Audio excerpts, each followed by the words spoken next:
o que é a teoria da complexidade econômica. Essa nova forma de pensar como que um país se desenvolve e acumula uma melhor qualidade de vida para os seus cidadãos. Pessoal, essa teoria foi desenvolvida aqui na Universidade de Harvard por um professor chamado Ricardo Hausmann. Esse é um professor venezuelano, economista, foi economista-chefe do Banco Interamericano de Desenvolvimento e ele, de fato, teve a criatividade de criar uma nova forma, junto com muitos colaboradores, de você entender como que um país se desenvolve.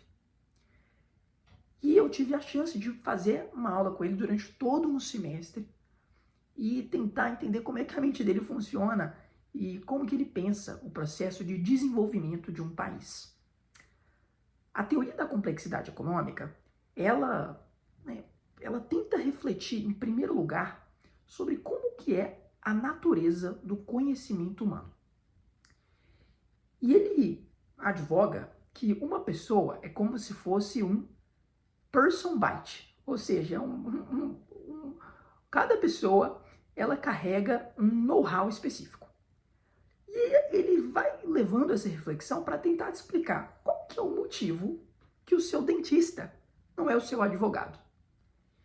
E o know-how, ele é uma característica muito interessante, porque diferente de uma ideia, o know-how, ele não pode ser tão facilmente copiado.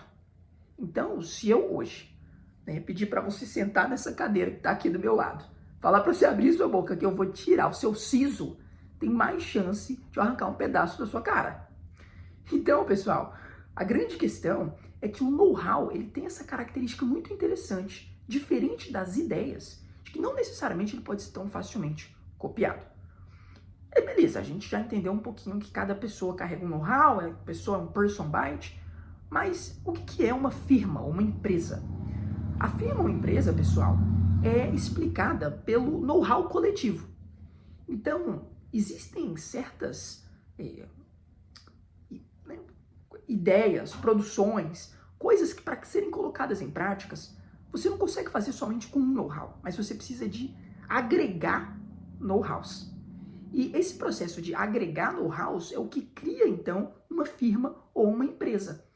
Então, a capacidade produtiva de uma firma depende da junção desses diferentes know-hows. Então, você vai ter ali o financeiro, o administrativo, a parte de contratos e também quem vai estar trabalhando no serviço fim da empresa, vamos supor que seja quem vai estar ali falando com o cliente diretamente, realizando a venda.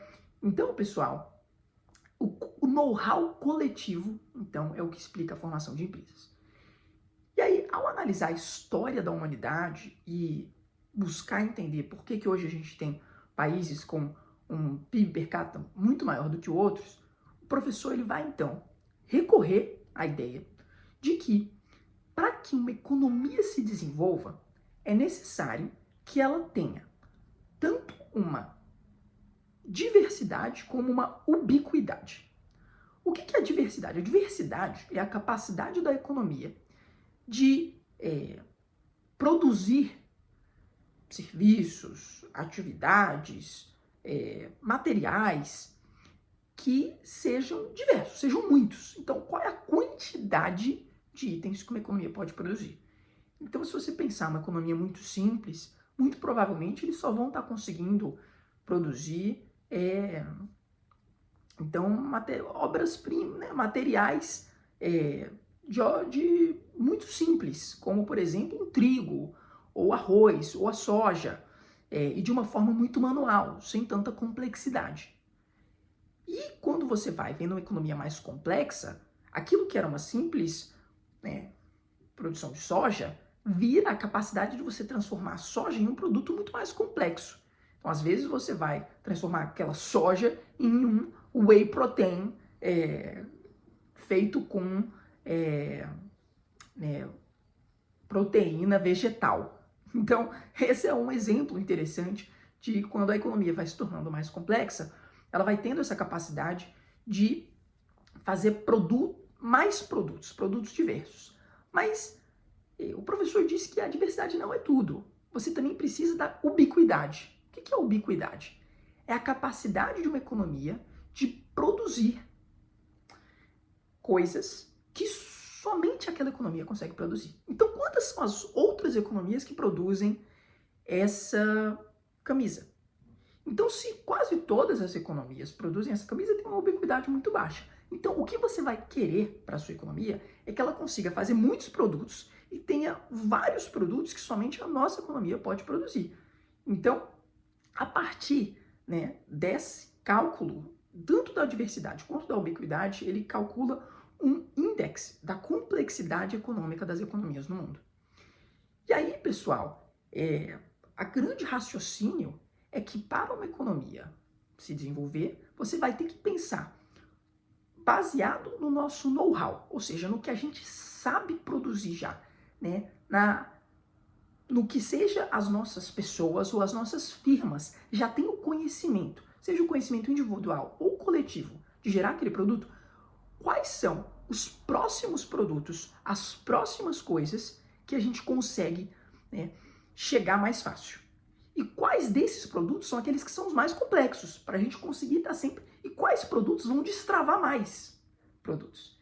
Então, vamos supor que no nosso país a gente já tem a capacidade de fazer uma ponte muito longa. E a partir do momento que a gente faz essa ponte muito longa, a gente vai conseguir chegar do outro lado do nosso território, e lá do outro lado do nosso território a gente vai encontrar uma matéria-prima, que dessa matéria-prima a gente consegue fazer algo espetacular. Vamos supor que você encontra ali uma matéria-prima necessária para você fazer um chip, né, ou um semicondutor. Então, esses exemplos, pessoal, eles estão servindo para te começar a ambientar a essa reflexão sobre quais são os produtos que estão mais perto da nossa economia, que nos levam a uma complexidade econômica maior. E a tese desse professor é que a complexidade econômica ela tem uma capacidade maior de explicar o desenvolvimento de uma nação do que até mesmo a qualidade das suas instituições, do que até mesmo, vamos dizer assim, o quanto você vai ter de menos ou mais educação, escolaridade. Isso não quer dizer que essas outras coisas não são importantes, mas o argumento do professor é que muitas vezes essas coisas contribuem para você conseguir ter uma economia mais diversa e mais ubíqua. Então vamos supor que se você não tiver uma economia com instituições fortes que vão te forçar a você cumprir os seus contratos, você supor que a sua firma vai contratar outra para melhorar a folha de pagamento, e aí o fato de que essa firma vai de fato entregar, e se ela não entregar, vai ter um sistema judiciário que vai poder falar, olha, você não entregou isso, mas você tem um contrato, então você deve cumpri-lo. Isso aí pode diminuir a capacidade dessa firma de aplicar o seu know-how para gerar aquele produto, aquele serviço, e por aí vai. Então, pessoal, esse é um framework muito interessante que começa com Person Byte, vai pensar no know-how coletivo de firmas para até chegar numa economia. E como essa economia se desenvolve, a nossa capacidade de estar produzindo mais coisas e mais coisas que poucas pessoas produzem. Simples a linha de raciocínio, não é? Mas aí você vai ver a quantidade de exemplos concretos ou então, raciocínios mais avançados que podem partir dessa reflexão inicial. É muito interessante. Espero que vocês tenham gostado, compartilhe para os seus amigos e nos acompanhem mais vídeos aqui nessa série sobre economia do desenvolvimento.